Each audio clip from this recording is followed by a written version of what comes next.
Hello दोस्तों, स्वागत है आपका हमारे यूट्यूब चैनल ग्रेविटी एजुकेशन पर। स्ट्रेंथ ऑफ मटेरियल्स की सीरीज चल रही थी। पिछले लेक्चर में हम लोगों ने hydrostatic 3D state of stress देख लिया था।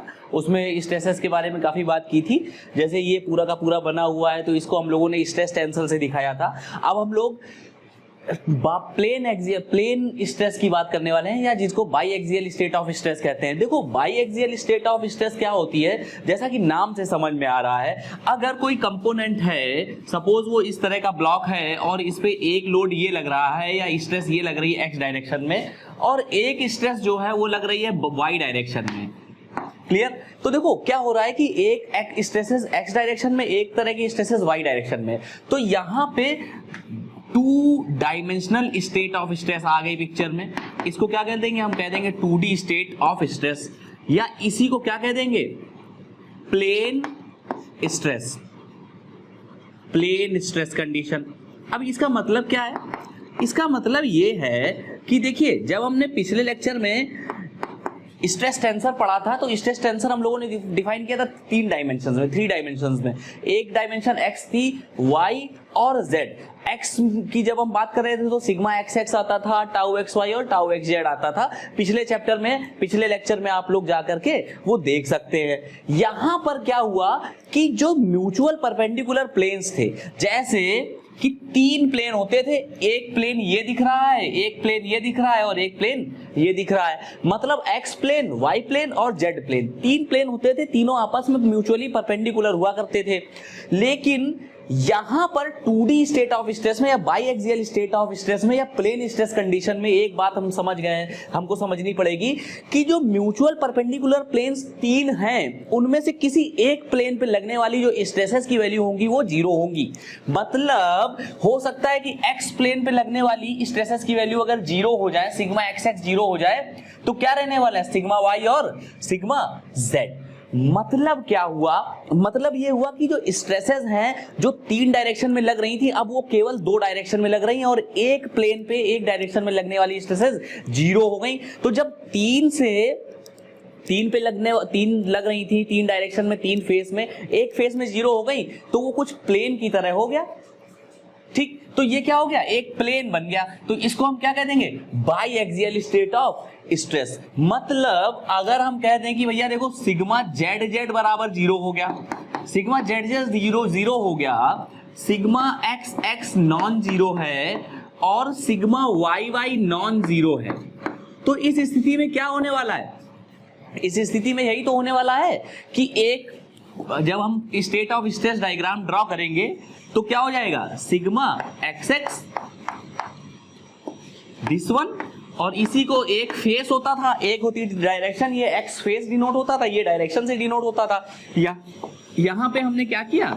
ये हो गया सिग्मा वाई वाई और ये सिग्मा वाई वाई। अब देखो, सिग्मा जेड जेड जो है वो प्लेन, वो क्या है? परपेंडिकुलर टू दिस बोर्ड है। ये जो बोर्ड है इसके परपेंडिकुलर वाली डायरेक्शन में होगा, उसमें सिग्मा जेड 0 हो गया। मतलब कि तीसरी वाली जो डायरेक्शन है, परपेंडिकुलर टू द प्लेन वाली डायरेक्शन, जब वो 0 हो गई तो जो स्टेट ऑफ स्ट्रेस डायग्राम बना वो 2 डायमेंशन बन गया। ये कह दो एक प्लेन पे बन गया, या ये कह दो कि बाई एक्सियल बन गया, एक्स डायरेक्शन और वाई डायरेक्शन में। तो क्या हो गया?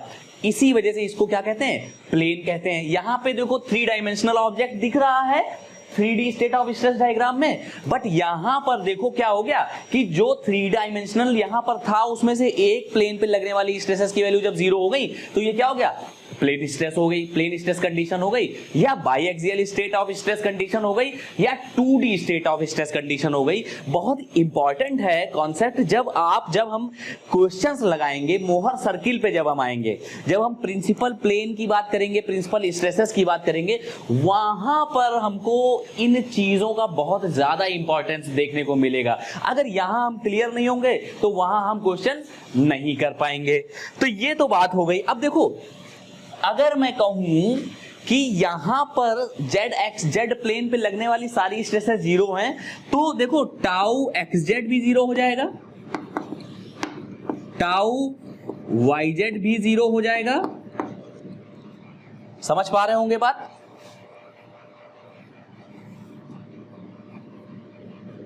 X Y Y Z Z X. Okay, तो ये 0 हो जाएगा। यहां पर क्या आ जाएगा, ये जो स्ट्रेसेस लग रही थी वो कितनी हो जाएंगी टाउ एक्स वाई, और यहां पर ये जो होंगी ये स्ट्रेसेस हो जाएंगी क्या, टाउ वाई एक्स। अब एक बात हमको पता है कि जो टाउ एक्स वाई है वो टाउ वाई एक्स के बराबर होता है।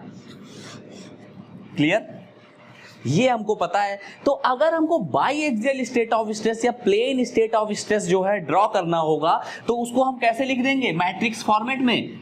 इसको हम ऐसे लिख देंगे, sigma 2d is equal to, इसको मैं यहां पर लिखता हूं, sigma 2d is equal to sigma x sigma y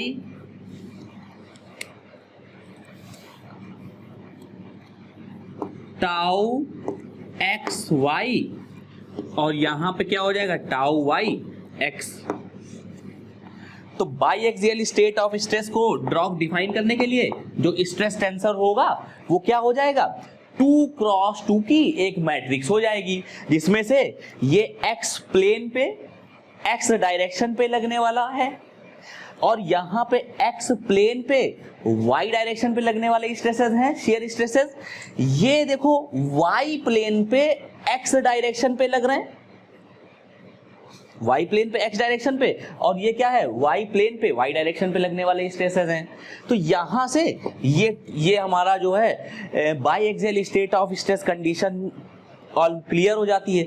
इस चीज को हम बोलते हैं graphical representation of state of stress diagram. क्या बोल देंगे इसको हम बोल देंगे स्टेट ऑफ स्ट्रेस डायग्राम का ग्राफिकल रिप्रेजेंटेशन। ये सब चीजें अभी हो सकता है कम समझ में आए, लेकिन जब हम लोग इसके कॉन्सेप्ट पढ़ेंगे, जब न्यूमेरिकल लगाएंगे तो ये सब चीजें बहुत इंपॉर्टेंट हो जाएंगी, हमें बड़ा इंपॉर्टेंट रोल प्ले करेंगी ये सब चीजें। अब देखिए एक बात समझिए कि ये इनमें एक बड़ी इंपॉर्टेंट बात होती है कि ये स्टैटिक इक्विलिब्रियम कंडीशन को फॉलो करते हैं। स्टैटिक इक्विलिब्रियम कंडीशन क्या होती है, हॉरिजॉन्टल डायरेक्शन पे लगने वाले सारे फोर्सेस का जो नेट सम होगा, अलजेब्रिक सम, वो 0 होगा, पहले बताया गया। वर्टिकल डायरेक्शन पे लगने वाले सारे जो फोर्सेस हैं उनका सम क्या होने वाला है, अलजेब्रिक सम 0 होने वाला है। और इसके अलावा जो नेट मोमेंट एक्टिंग है वो क्या होने वाला है, वो भी 0 होने वाला है। अब देखो यहां पे एक बात समझना, x डायरेक्शन पे y फेस पे, x डायरेक्शन पे y फेस पे, देखो सॉरी x फेस पे y डायरेक्शन पे ये स्ट्रेस है टाउ एक्स वाई। यहां पे ये y फेस है, उसमें क्या है, x डायरेक्शन पे, देखो ये y फेस हो गया और x डायरेक्शन हो गई। क्लियर, यहां पे देखो क्या हुआ, ये भी क्या है, y फेस है, x डायरेक्शन है, और ये वाला जो शियर स्ट्रेस है वो कौन सी है, ये वाली शियर स्ट्रेस है, x फेस हो गया और y डायरेक्शन हो गई। तो देखो टाउ एक्स वाई और ये वाला tau X Y, are you getting my point और नॉट, ये वाला टाउ एक्स वाई जो नीचे की तरफ है, x फेस पे लग रहा है, ये कंपोनेंट का एक पॉइंट उठाया, उस पॉइंट को हमने इस तरह से जो है ड्रॉ किया, प्लेन्स इसके 2 प्लेन, ठीक। यहां पर x फेस पे y डायरेक्शन में ये शियर स्ट्रेसेस नीचे की तरफ गई, और यहां पे x फेस पे y डायरेक्शन में शियर स्ट्रेसेस ये ऊपर की तरफ गई। तो ये जो x फेस पे y डायरेक्शन पे लगने वाली जो स्ट्रेसेस हैं उन्होंने कंपोनेंट को एंटी क्लॉकवाइज घुमाने का प्रयास किया, बल्कि घुमाने का प्रयास कह लो या डिस्टॉर्ट करने का, मोड़ने का प्रयास किया। इसको कुछ ऐसे करने का प्रयास किया कि भाई यहां से तुम ये लोड लगाया शियर नीचे की तरफ और ये लगाया ऊपर की तरफ, समझ पा रहे हैं। तो ये कितना हो गया, ये कुछ ऐसे हो गया, एंटी क्लॉकवाइज मोशन देने का प्रयास कर रहे हैं। जबकि जो टाउ एक्स वाई है और ये टाउ वाई एक्स है, ये इनको क्लॉकवाइज मूव कराने का प्रयास कर रहे हैं। तो अगर टाउ एक्स वाई के द्वारा बनाया हुआ couple, shear stresses tau X Y और टाउ एक्स के द्वारा बनाया हुआ जो कपल है वो इनके द्वारा बनाए हुए कपल से बराबर नहीं होगा अगर कंडीशन में, तो क्या हो जाएगा, ये स्टैटिक इक्विलिब्रियम फॉलो नहीं कर पाएगा, क्योंकि मोमेंट जो है वो नेट मोमेंट काउंटर नहीं कर पाएंगे एक दूसरे को, और क्या होगा, जो कंपोनेंट होगा वो ब्रेक कर जाएगा। आप समझ पा रहे होंगे बात, ठीक, कंपोनेंट टूट जाएगा। तो इक्विलिब्रियम कंडीशन फॉलो होना जरूरी है। तो यहां पर एक बात समझनी है कि हम लिख लेंगे equilibrium condition sigma H should be equal to 0, sigma vertical should be equal to 0 और sigma moment should be equal to 0। इसमें भी क्या है, देखो सिग्मा एक्स एक्स एक दूसरे को कैंसिल आउट कर देंगे, यहां पे सिग्मा वाई के इफेक्ट को कैंसिल आउट कर देगा। टाउ एक्स वाई और टाउ एक्स वाई के द्वारा जो डेवलप क्लॉकवाइज कपल है उसको टाउ वाई एक्स और टाउ वाई एक्स के द्वारा जो डेवलप क्लॉकवाइज कपल है वो टाउ एक्स वाई के द्वारा डेवलप एंटी क्लॉकवाइज कपल को काउंटर कर देगा। स्टैटिक इक्विलिब्रियम की कंडीशन फॉलो हो जाएगी अगर किसी स्टेट ऑफ स्ट्रेस डायग्राम में अगर ये स्टैटिक इक्विलिब्रियम कंडीशन फॉलो नहीं होती है, तो ये समझ लेना कि वो स्टेट ऑफ स्ट्रेस डायग्राम जो है वो गलत है। क्लियर? अगर किसी डायग्राम में स्टैटिक इक्विलिब्रियम कंडीशंस फॉलो नहीं होती हैं तो वो डायग्राम जो होगा वो कैसा होगा, गलत डायग्राम होगा।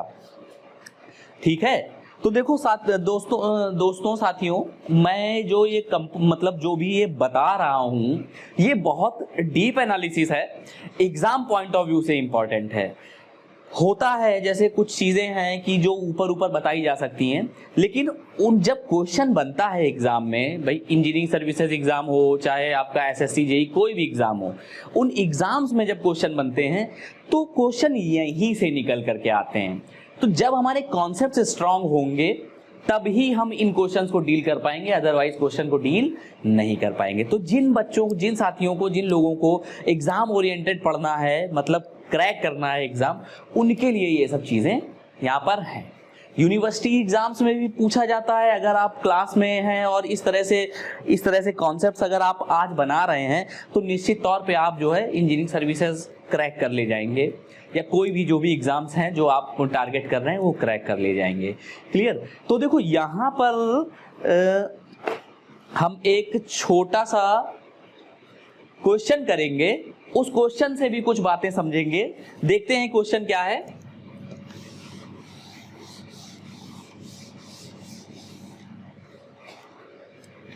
जैसे एक ये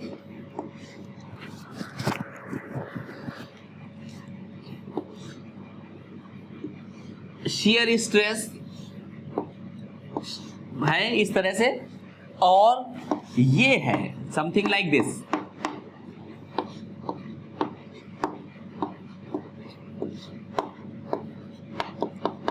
तो क्या ये डायग्राम जो है, ये ग्राफिकल रिप्रेजेंटेशन डायग्राम जो है, by axial state of stress diagram, क्या ये सही है?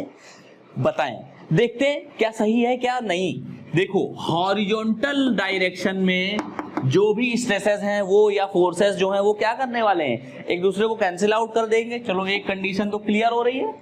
दूसरा, वर्टिकल डायरेक्शन में जो सिग्मा वाई हैं वो भी क्या कर देंगे, क्लियर कर देंगे, एक दूसरे को काउंटर कर देंगे। देखो यहां पर जो शियर स्ट्रेसेस है उनके बारे में भी बात करनी पड़ेगी। तो देखो ये स्ट्रेस और जो ये दूसरी ये वाली स्ट्रेस है, ये देखो कैसा क्लॉकवाइज रिजल्ट दे रहे हैं, क्लॉकवाइज मूव कराने की कोशिश कर रहे हैं, और ये वाला जो है ये भी क्या कर रहे हैं, क्लॉकवाइज कराने की कोशिश कर रहे हैं। तो ये पूरा का पूरा जो ये है ना, ये मूव कर जाएगा, घूम जाएगा। हाँ घूम जाएगा, तो यहाँ पे चीजें जो है जो हमने पढ़ा था उस हिसाब से फॉलो नहीं हो रही हैं, तो क्या हो जाएगा, ये नॉट इक्वल टू 0 है, तो यहाँ पे हम फेल हो रहे हैं ये इस डायग्राम में। तो कहने का मतलब ये जो स्टेट ऑफ स्ट्रेस डायग्राम जो है, it is not correctly represented. Question exam में ये नहीं आएगा, लेकिन हमको state of stress diagram at least बनाना तो आना चाहिए। ठीक, तो ये बात हो गई। ऐसे ही सपोज हम कोई दूसरा क्वेश्चन देख लें,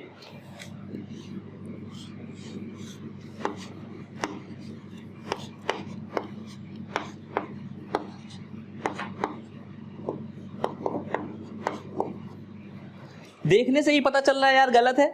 सिग्मा बाई 2 सिग्मा बाई 3 क्या हो जाएगा, ये भी करेक्टली जो है डिपिक्ट नहीं किया गया है, इसको शो नहीं किया गया है सही से। क्लियर। अब देखो इसके बाद नेक्स्ट एक क्वेश्चन है, इसको मैं रब करता हूं। इसके बाद एक क्वेश्चन है, इस पे बात करते हैं।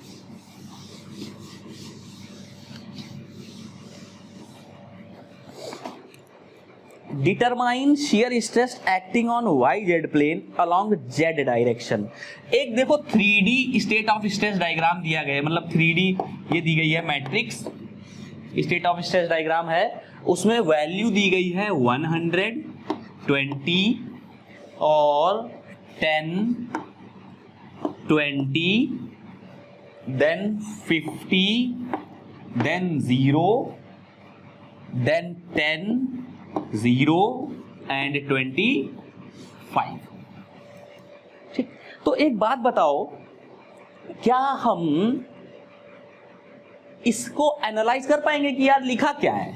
सबसे पहली बात तो यही है भैया, सबसे बड़ा जो चैलेंज है वो ये है कि ये लिखा क्या है, क्या चाह क्या रहा है क्वेश्चन। तो कभी कभी एग्जाम में जब ऐसे क्वेश्चन आएंगे तो क्या होगा कि यार लंबी सांस लेनी पड़ेगी कि घबराओ नहीं। अगर ऐसा मैट्रिक्स देखा और घबरा गए तो पता है क्या होगा, चीजें जो आती हुई भी होगी वो कहीं ना कहीं इधर उधर निकल जाएंगी। तो कोशिश ये करिए कि पहले ध्यान से लंबी सांस लेकर के यार समझ लो कि ये है क्या, हमारे विद इन आवर लिमिट है कि बियॉन्ड द लिमिट है। तो देखते हैं, हमने 3D स्टेट ऑफ स्ट्रेस पढ़ा है पिछले लेक्चर में, जो पिछले लेक्चर में पढ़ा है उसके हिसाब से चलते हैं। तो देखते हैं भैया, ये जो था ये पता है क्या था, ये था एक्स फेस पे लगने वाली जो स्ट्रेसेस थी, ये वो था। ये क्या था, ये था वाई फेस पे लगने वाली सारी स्ट्रेसेस थी। और ये क्या था, ये था जेड फेस पे लगने वाली सारी स्ट्रेसेस थी। समझो, समझना ये है कि यहां से हमने कहा भैया सिग्मा एक्स जो है वो पता है कितना है, 100। ठीक, 100 यूनिट होती है स्ट्रेस की, MPa में डिनोट की जाती है। और y डायरेक्शन में लगने वाली स्ट्रेसेस कितनी है, 50। और z डायरेक्शन पे लगने वाली स्ट्रेसेस कितनी है साथियों, दैट इज 25। ये तो हो गई नॉर्मल स्ट्रेस की बात। अच्छा, शियर स्ट्रेस की अगर बात करें तो वो क्या है? शियर स्ट्रेस यार जो जनरलाइज 3D मैट्रिक्स है 3x3 की, sigma X sigma Y sigma Z tau X Y tau X Z tau Y Z tau Z Y tau X Z tau Z X, इस तरीके से उससे कंपेयर कर लें केवल। और वैल्यूज क्या यहाँ उठा करके नहीं रख सकते हैं, बिल्कुल रख सकते हैं। X face Y direction, X face पे वाई डायरेक्शन में कितनी है, 20। अगर नहीं आ रहा है समझ में तो पिछला वीडियो लेक्चर जो है उसको जरूर जाकर के देखें, कॉन्सेप्ट वहीं से बनाया हुआ है, यहाँ पे हम क्वेश्चन कर रहे हैं। और ये क्या हो गया, एक्स फेस और जेड डायरेक्शन में कितना हो गया, दैट इज 10 यूनिट। अब देखो एक बात समझो, अगर कहा जाता कि ये जो मैट्रिक्स है इस मैट्रिक्स को फिल कर दें, यहां पे एक कंपोनेंट ना दिया होता, सपोज आप समझ पा रहे हैं मेरी बात, ये 20 ना लिखा होता और क्वेश्चन में होता fill the blank in given 3x3 state of stress tensor diagram या मैट्रिक्स। तो क्या करते, एक बात बताओ, ये x फेस पे y डायरेक्शन पे लगने वाली स्ट्रेस है और ये क्या है, ये y फेस पे x डायरेक्शन पे लगने वाली स्ट्रेस है। This is what, y face पे x डायरेक्शन में लगने वाली स्ट्रेस है। यार अगर ये भरना होता हमको तो हम भर लेते, पता है क्यों, क्योंकि हमको टाउ एक्स वाई पता है, टाउ एक्स वाई कितना है 20, और जो टाउ वाई एक्स है that would also be 20 because tau X Y is equal to tau X Y X. क्यों, क्योंकि ये कॉम्प्लीमेंट्री शियर स्ट्रेसेस है, बताया था। ठीक, तो टाउ वाई एक्स 20 हो जाएगा। अब देखो यहां पे कितना है, एक्स फेस पे, सॉरी वाई फेस पे जेड डायरेक्शन पे लगने वाली जो स्ट्रेसेस है दैट स्ट्रेसेस आर जीरो। भैया वाई फेस पे जेड डायरेक्शन में जीरो लग रही हैं और जेड फेस पे एक्स डायरेक्शन में कितनी है 10।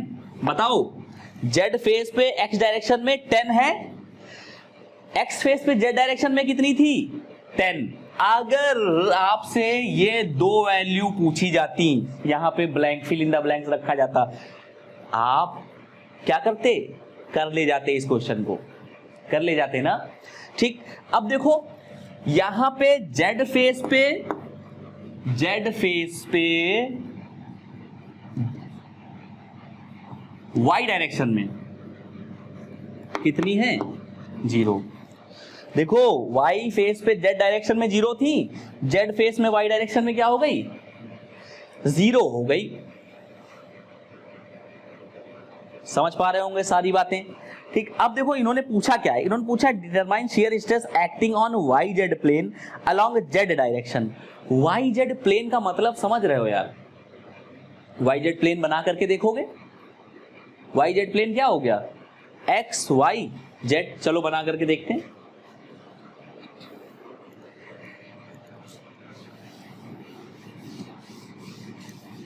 देखते हैं कि भाई वाई जेड प्लेन क्या है।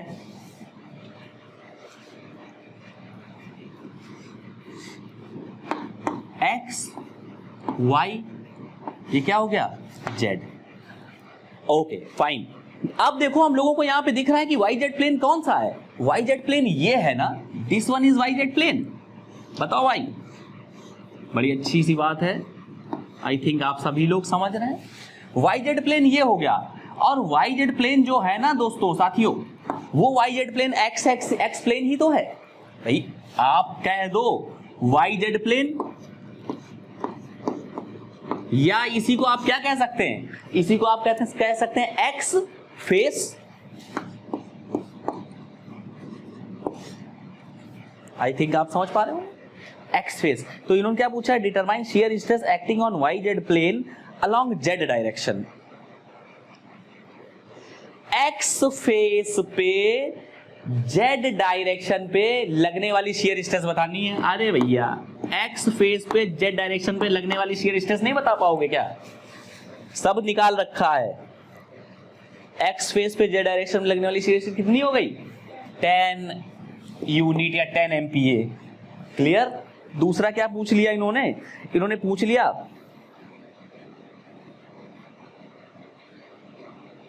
shear stress acting on xy plane, shear stress acting on xy plane। अब इसी में पूछा गया था कि shear stress acting on xy plane। तो देखो साथियों xy प्लेन पे कितनी कौन सी shear stress लग रही है, तो समझो xy प्लेन जो है वो z फेस है कि नहीं। अरे यार देखो x प्लेन y प्लेन, ठीक, xy प्लेन क्या हुआ ये वाला दिस वन, या ये कह लो जो आगे वाला है ये हुआ, और ये क्या है जेड फेस है।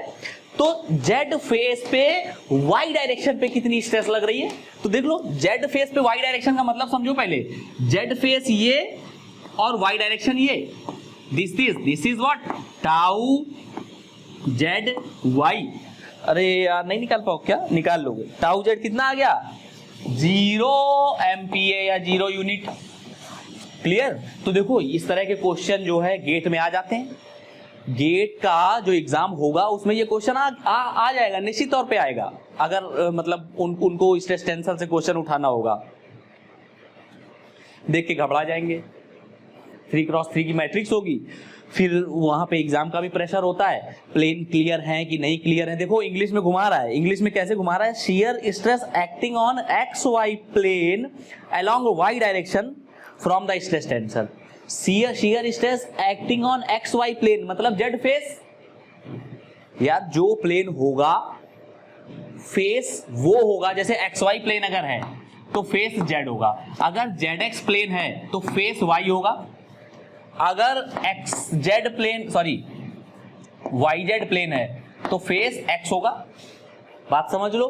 तो क्या कहा XY प्लेन का, तो भैया समझ लो कि जेड फेस है, जेड फेस यहाँ पे हमने शो किया है, टाउ जेड किस डायरेक्शन में, वाई डायरेक्शन में, 0 एम्पियर। देखिए अभी मैं कर रहा हूँ ये क्वेश्चन तो ये आसान लग रहा है जब आप खुद करेंगे तो आपको इसमें काफी जो है मेहनत करनी पड़ेगी चीजों को समझने में। तो साथ साथ करते रहिए, 2-4 क्वेश्चन खुद बना करके खुद इस तरह से करते रहिए कि आपको मजा आए मैकेनिकल इंजीनियरिंग में, ठीक है। अच्छा, इसके बाद जो है क्या इंपॉर्टेंट है, कंक्लूजन। मैं इसे रब करता हूं,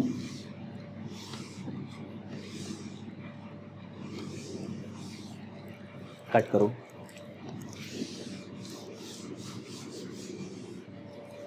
कर दिया। अब हम सोच रहे हैं यार ऐसे लिख दिया करें, ऐसे लिख दिया करें बोर्ड पे जब कट करना हुआ करे ना, क्यों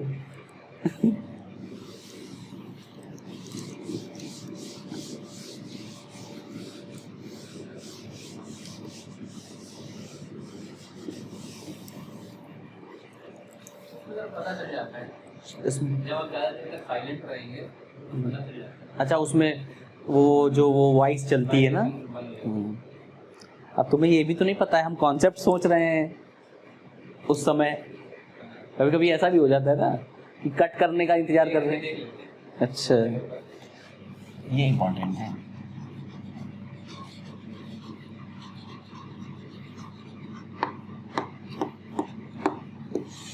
मैकेनिकल इंजीनियरिंग में एक टीचर हमको मिले हैं जो पूरी फुल मैकेनिकल इंजीनियरिंग पढ़ाते हैं।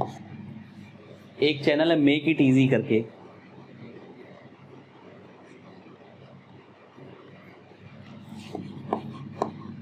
नंबर ऑफ स्ट्रेस, बहुत इंपॉर्टेंट पॉइंट लिख रहे हैं, components, number of stress components in A stress tensor, in A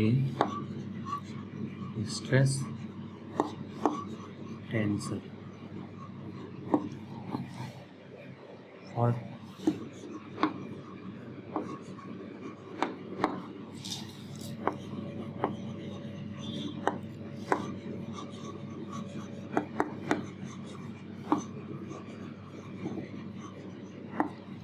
usual state of stress is the point.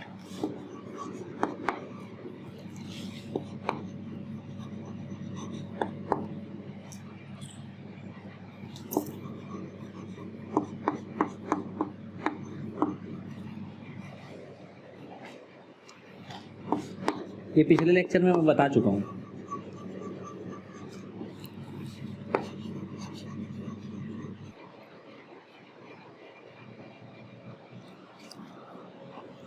अब देखिए जो हम लोगों ने अभी तक पढ़ा है पिछले 2 लेक्चर में, उसमें जो कंक्लूजन है वो बड़ा इंपॉर्टेंट है। भाई हमने जो चीज पढ़ ली है उसको हम एक बार कंक्लूड कर ले तो बस हमारा काम हो जाएगा, बड़ा इंपॉर्टेंट है। और कभी कभी एसएससी जेई के एग्जाम में इन जो ये पॉइंट्स हम लोगों ने लिखे हुए हैं 1, 2, 3 और एक चौथा पॉइंट और है जिसकी जगह नहीं बची है, उसको भी हम अभी कर लेंगे।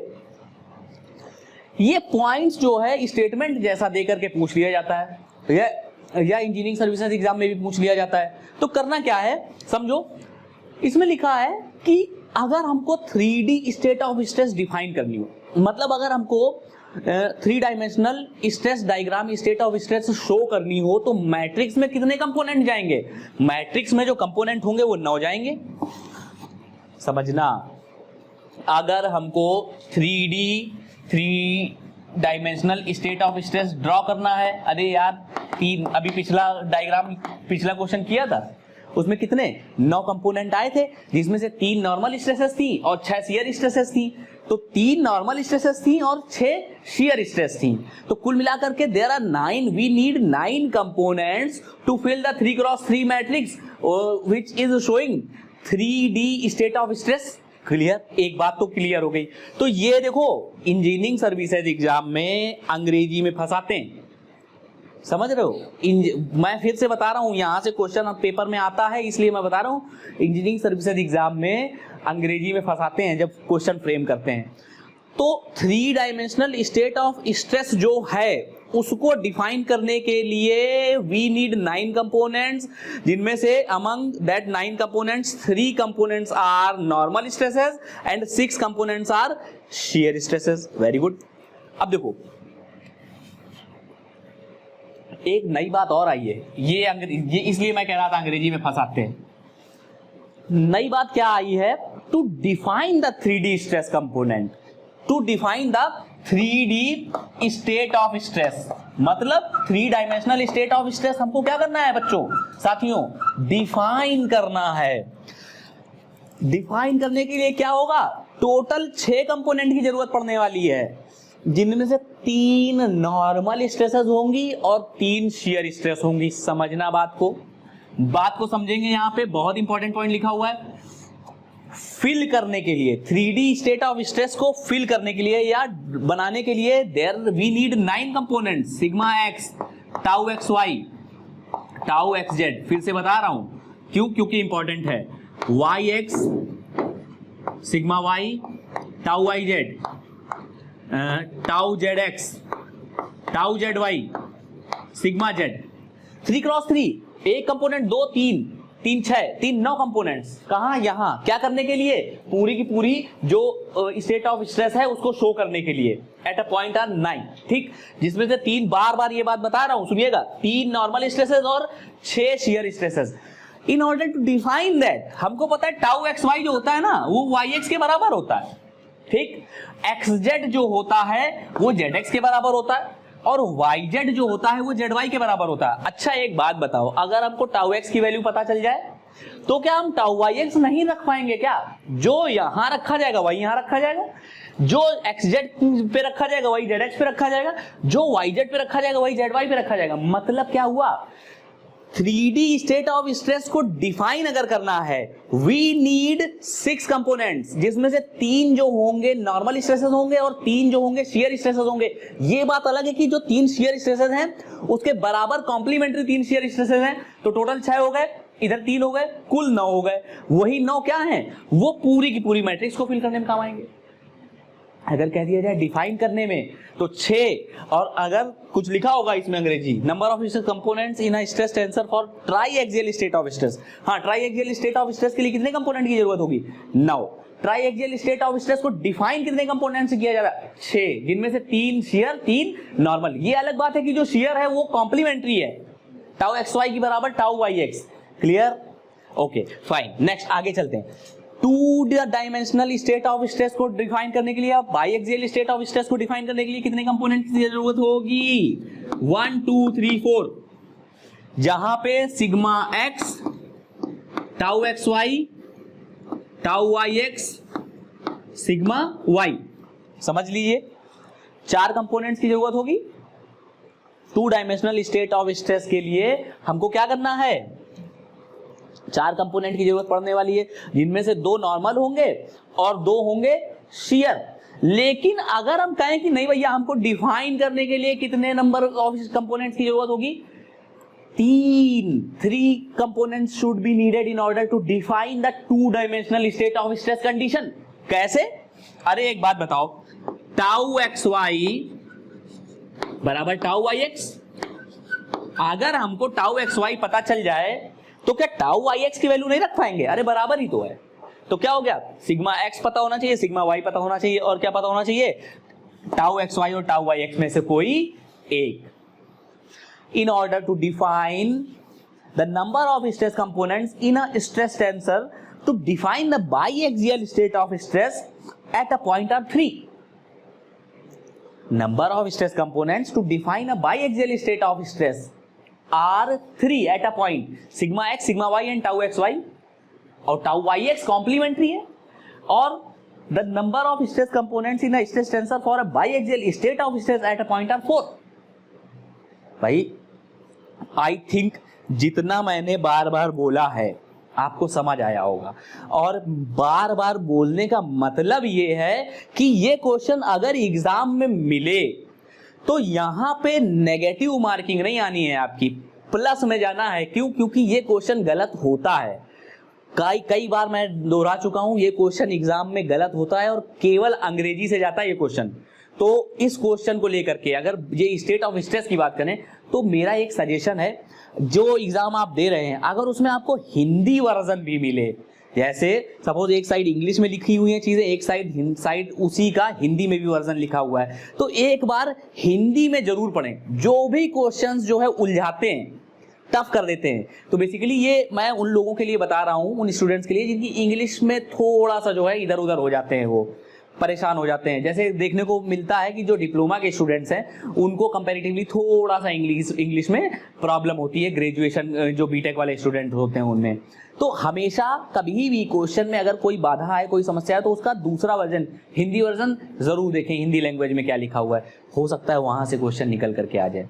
तो इस लेक्चर में इतना ही था, बहुत इंपॉर्टेंट है, बहुत बेहतरीन चीज हम लोगों ने सीखी है। ट्रस्ट मी, आप आगे बढ़ते रहिए, पढ़ते रहिए, मजा आना तय है, सिलेक्शन तय है। धन्यवाद।